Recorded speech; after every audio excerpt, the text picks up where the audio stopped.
A show of alignment today between Canada's Foreign Affairs Minister and Mexico's Foreign Secretary. Mexico is a critical partner for Canada. Though despite her Mexican counterpart asserting the two countries don't have any areas of friction, we only have areas of opportunities. Both are bracing for tense trade talks with the Americans, where they are trying to iron out different issues, an effort the Mexicans appear further ahead on. Very difficult to compare the progress on those substantive points as a whole. The U.S. has triggered annual reviews of the Trilateral Trade Pact, rather than the 16-year CUSMA renewal both Canada and Mexico wanted. Today, the Mexican foreign minister wouldn't say whether he'd be willing to cut a new deal with Donald Trump alone. Whenever it's necessary, we also consult with each other. But of course, there are many issues with which we need to communicate directly with the United States. Canada just made a move that could leave the U.S. on the outside looking in. Instead of waiting for Washington, Canada is building stronger trade ties with its closest partner and opening the door to new opportunities. If this strategy works, the U.S. could lose both influence and business in its own neighborhood. In July 2026, Canada's Minister of Foreign Affairs, Anita Anand, welcomed Mexico's Secretary of Foreign Affairs, Roberto Velasco Alvarez, to Ottawa. These two ministers met to advance shared bilateral priorities under the Canada-Mexico Action Plan, covering trade and investment, security, and key foreign policy issues. This was Velasco's first visit to Canada since he assumed his position in April 2026, and it came at one of the most sensitive moments in the history of North American trade. The backdrop is critical. At the start of July 2026, the Trump administration opted not to renew the Canada-United States-Mexico Agreement, known in Canada as CUSMA and in the United States as USMCA. Both Canada and Mexico had formally requested a 16-year extension of the pact. Washington declined. That decision triggered rolling annual reviews for up to a decade.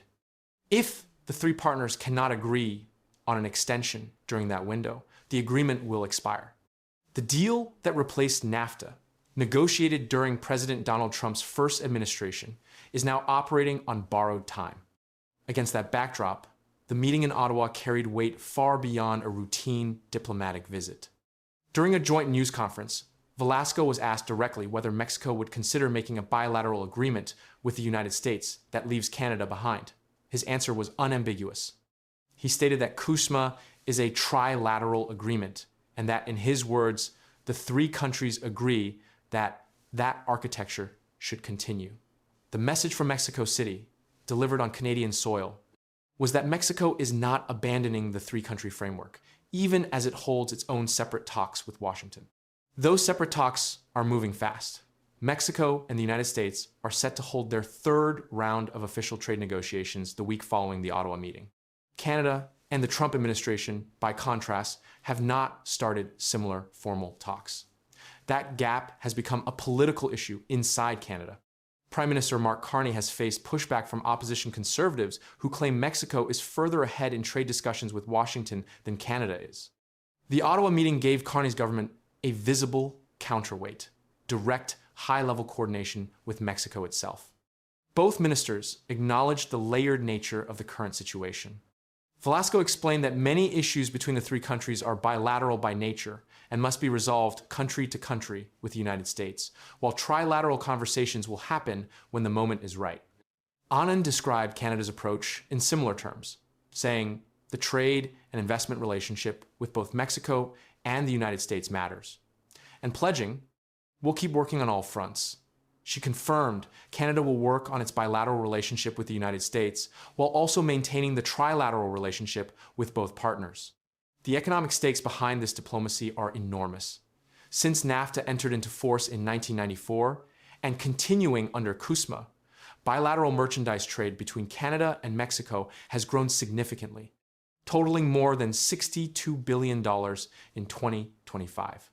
Mexico is now Canada's third largest single-country merchandise trading partner, behind only the United States and China. The relationship extends beyond goods. Canada is Mexico's second largest source of international visitors after the United States, with over 2.8 million Canadians traveling to Mexico in 2025, a record high. The two countries have maintained diplomatic relations for more than 80 years. The groundwork for this deepening partnership was laid months before the Ottawa meeting.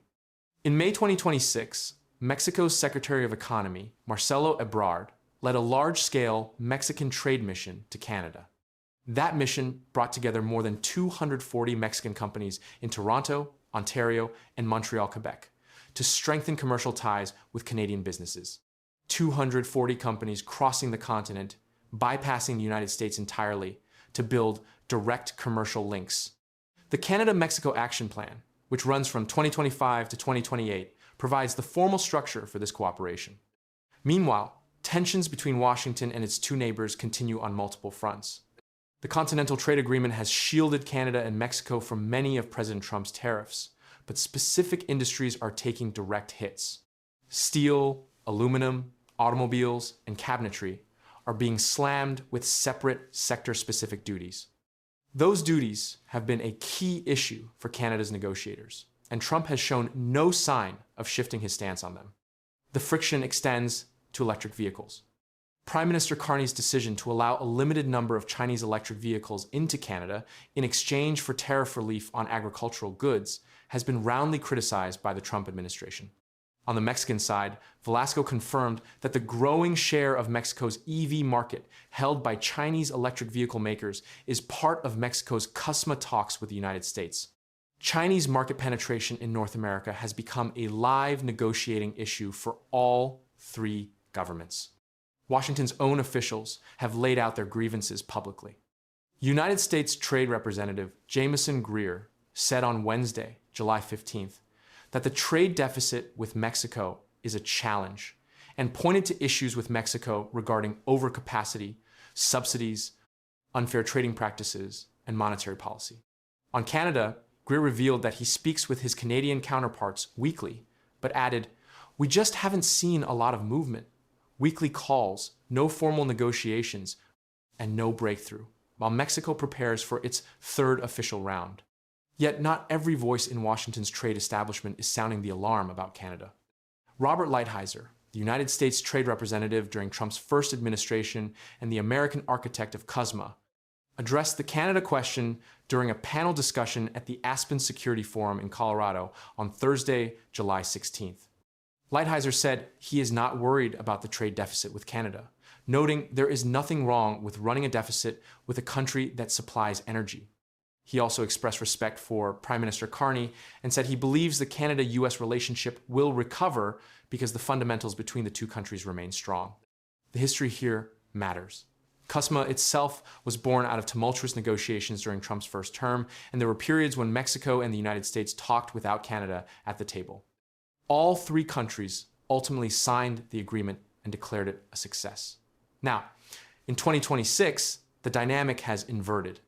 This time, it is Canada and Mexico exchanging information, coordinating positions, and meeting face-to-face, while each manages its own separate track with Washington. No new trade alliance was announced in Ottawa, and no policy changes were unveiled. But with annual reviews now running, a decade-long expiration clock ticking, and Mexico's third round of U.S. talks days away, the two smaller partners of North America have made their position clear. CUSMA is a trilateral agreement, and they intend to defend it together.